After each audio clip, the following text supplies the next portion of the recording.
5-1, baby, 1 in 5. No one here gets out alive now. You get yours, baby, I'll get mine. Gonna make it, baby, if we try. Darkwood is a game that, on a physics level, shouldn't be scary at all. You would think that making a survival horror game, right, in an isometric style, would make tension very hard to set in. But somehow, some way, the devs get away with it.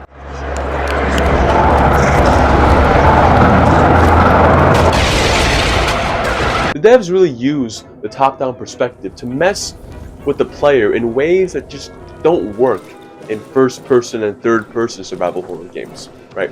Shadows like swirling in the edges of the screen, doors opening, objects in other rooms moving. Combine that with the game's, eerie atmosphere and really twisted world, you get this real fear of the unknown, that the next big scary monster is right around the corner, even if it isn't. And to further help with that fear of the unknown, the devs really don't give you any helping hand, any tips or tutorials, right? They kind of expect you to be smart enough to figure it out by yourself. A great example of this are the corpses that are spread around the map of Darkwood, right? In these corpses, oftentimes you can find loot. Other times they can explode and poison you, which you want to avoid. Now in any other game, say by Ubisoft, right? When you approach your first ever corpse, you probably get a tip akin to something like this. Right? Oh, you should probably be careful on these corpses, man. They could poison you, or they can give you loot. You gotta pay attention. In Darkwood, you get no such tip. Right? You gotta figure out how to identify the safe corpses from the bad corpses by yourself. And this design philosophy of letting the player figure it out for themselves carries to basically every element of the game. Right? There are probably dozens of mechanics that you won't figure out on your first playthrough of the game that each allow you a different way to approach the same problem. And on top of all of that, every single day in Darkwood is on a timer. It's a constant fight against the clock. Therefore, it's also a constant weighing of risk versus reward, right?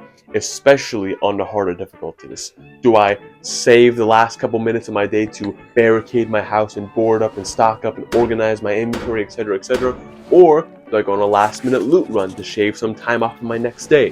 Which one should I pick? And while yes, there are moments of tedium, right, perhaps even boredom in the game, but the way every single system plays so effortlessly into the next makes it really easy for me to forgive, these little hiccups in gameplay. And the best part about all of this is that right when you think you're done, right when you think you've reached the end of the game, boom, you hit with a new chapter. And look, if you want to know more about this game, right, if you want to know the ins and outs, all the gameplay details, all the lore, etc., etc., well, there are much longer videos on it that you can watch. But I'm not here to tell you everything, right? In fact, I'm here just as a simple advertisement, right?